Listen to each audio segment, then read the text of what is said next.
सो once again dear student, एक बार फिर से आप सभी का स्वागत है आपके अपने YouTube channel allrounder study zone पर। तो दोस्तों, अगर आप सीईटी की तैयारी कर रहे हो, सीईटी चाहे ग्रेजुएशन लेवल हो या फिर 12th लेवल हो, तो ये वीडियो आपके लिए बहुत ही ज़्यादा बेनिफिट रहने वाला है, क्योंकि इस वीडियो में हम बात करने वाले राजस्थान जी के ऐसे मोस्ट इंपॉर्टेंट प्रश्न है जो आपके सीईटी एग्जाम में बहुत ही ज़्यादा योगदान देने वाला है। ठीक है, तो इसीलिए इस वीडियो को एंड तक पूरा वॉच करना है और अंत में बताना है कि आपके कितने प्रश्न राइट आंसर हो रहे हैं। ठीक है, तो पहला प्रश्न पढ़ते दोस्तों।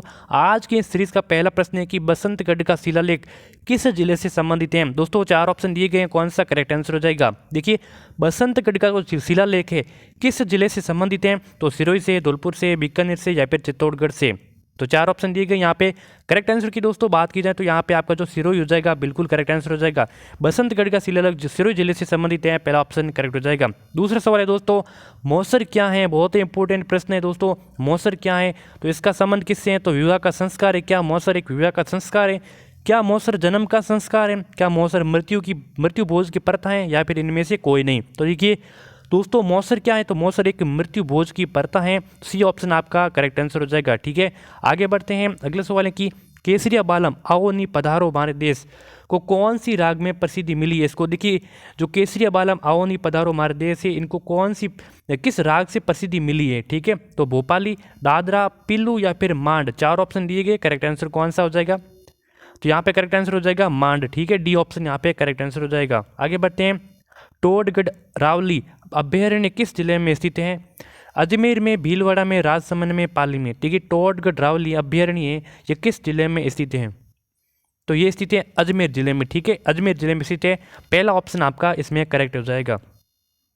राजस्थानी भाषा का सर्वप्रथम वर्गीकरण किया है, किसने किया है। देखिए, राजस्थानी भाषा है, इन राजस्थानी भाषा का सबसे पहले वर्गीकरण किसने किया है। कर्नल जेम्स टॉड ने, सुनीति कुमार ने, जॉर्ज इब्राहिम ग्रियर्सन ने या फिर जॉर्ज थॉमस ने किया था। दोस्तों, सभी को राइट आंसर बताना है कमेंट में, क्या आपका करेक्ट आंसर हो जाएगा।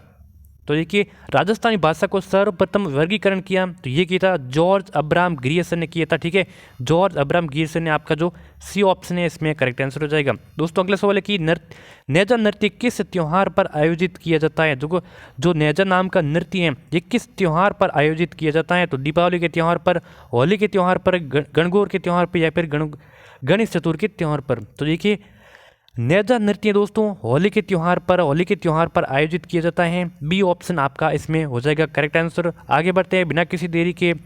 पुष्कर के अतिरिक्त राजस्थान में ब्रह्मा जी का दूसरा मंदिर कहाँ स्थित है। देखिए, जो ब्रह्मा जी का जो पहला मंदिर है ये कहाँ पर है, पुष्कर में। ठीक है, तो पुष्कर के अतिरिक्त यानी कि पुष्कर के अलावा और राजस्थान में ब्रह्मा जी का दूसरा मंदिर है, ये कहाँ पर है, तो ये असोतरा में, करौली में, गंगानगर में या फिर उदयपुर में। तो देखिए, वैसे देखा जाए दोस्तों तो राजस्थान में 3 ब्रह्मा जी के मंदिर हैं। तो पहला कहाँ पर है, पहला आपके पुष्कर में। दूसरा कहाँ पर है, दूसरा हो जाएगा असोतरा, जो कि बाड़मेर जिले में। कहाँ पर है, बाड़मेर जिले में।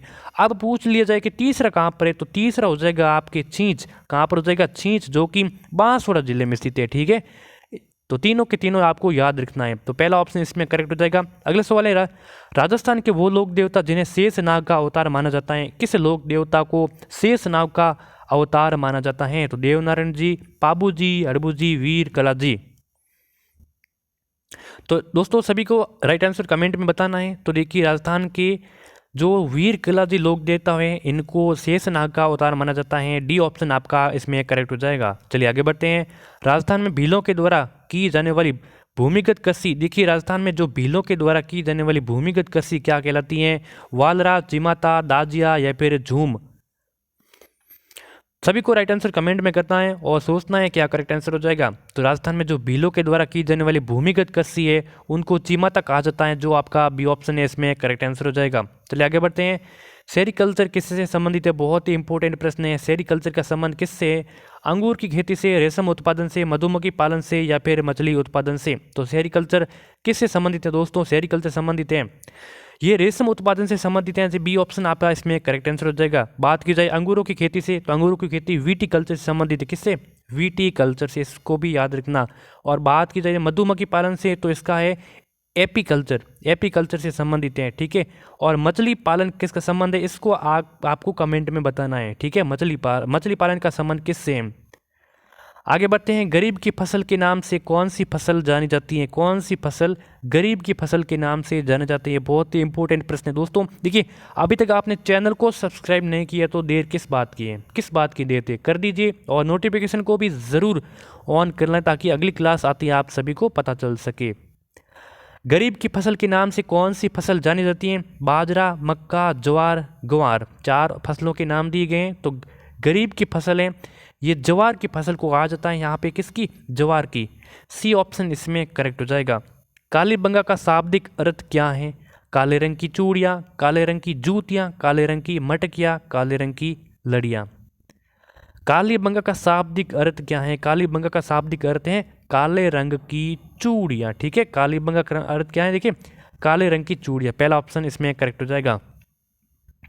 द्विवेद के युद्ध में महाराणा प्रताप की नई राजधानी थी। देखिए, द्विवेद के युद्ध के बाद महाराणा प्रताप की जो नई राजधानी थी वो कौन सी थी? तो गोगुंडा की राजधानी, कुंभलगढ़ की, उदयपुर की या फिर चावंड की। दोस्तों, द्विवेद का युद्ध कब हुआ था? ये हुआ था 1582 ईस्वी में। ठीक है, इसको भी याद रखना है, कब हुआ था? 1582 ईस्वी में होता। उसके बाद महाराणा प्रताप की जो नई राजधानी थी वो थी आपकी चावंड। ठीक है, चावंड। आपको कमेंट बॉक्स में बताना है कि चावंड को महाराणा प्रताप ने राजधानी कब बनाया था। डी ऑप्शन इसमें करेक्ट हो जाएगा। ठीक है, किसने निमोचन हत्याकांड को जलियांवाला बाग हत्याकांड से भी भयंकर बताया था? देखिए, जो निमोचन हत्याकांड हुआ था, इस निमोचन हत्याकांड को जलियांवाला बाग के हत्याकांड से भी भयंकर बताया था। लेकिन ये किसने बताया था? महात्मा गांधी जी ने, जवाहरलाल नेहरू जी ने, सरदार पटेल से या फिर सुभाष चंद्र बोस ने। देखिए, निमोचन हत्याकांड कब हुआ था? 1925 ईस्वी में हुआ था, जो कि कहाँ पर? अलवर जिले में हुआ था। ठीक है, अलवर जिले में हुआ था। लेकिन ये पूछ रहे हैं कि जो इस हत्याकांड को जलियांवाला बाग हत्याकांड से भी भयंकर बताया गया था, तो ये बताया गया महात्मा गांधी जी ने बताया। ठीक है, पहला ऑप्शन आपका करेक्ट हो जाएगा। किसने बताया? महात्मा गांधी जी ने। आगे बढ़ते हैं, राजस्थान में जल महलों की नगरी किसे कहा जाता है?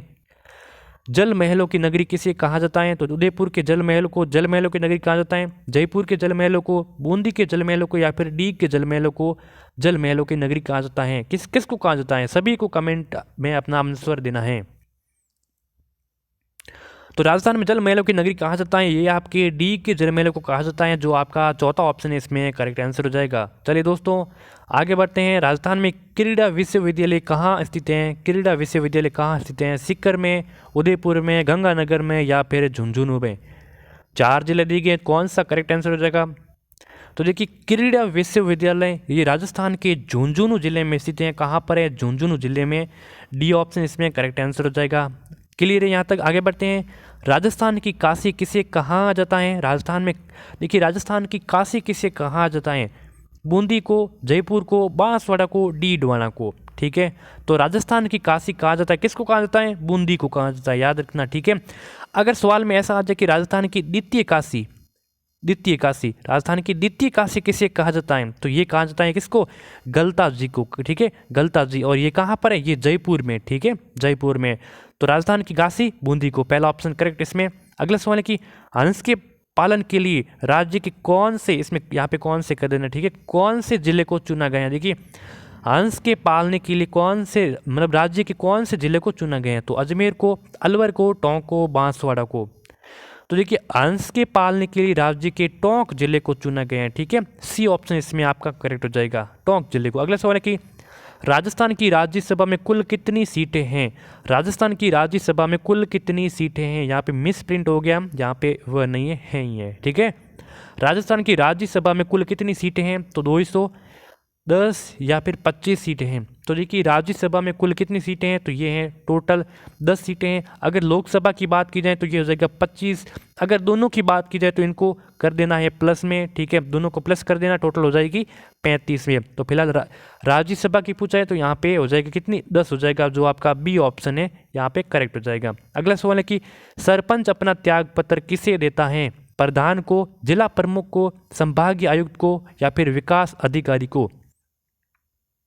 सरपंच अपना त्याग पत्र किसे देता है? सरपंच अपना त्याग पत्र देता है विकास अधिकारी को। अगर आपने 4 नंबर ऑप्शन सोचा है तो आपका करेक्ट आंसर हो जाएगा। ठीक है, तो ये महत्वपूर्ण 20 प्रश्नों की टेस्ट सीरीज यहाँ पे संपन्न हो चुकी है। आशा है कि आप सभी को बहुत पसंद आई होगी। तो इस वीडियो को लाइक कर देना है और हाँ, शेयर करना बिल्कुल भी मत भूलना। अपने दोस्तों के साथ एक बार शेयर करना है इस all round study zone YouTube channel को। तो चलिए, अगर चैनल को सब्सक्राइब नहीं किए तो कर देना। मिलते हैं अगले वीडियो में।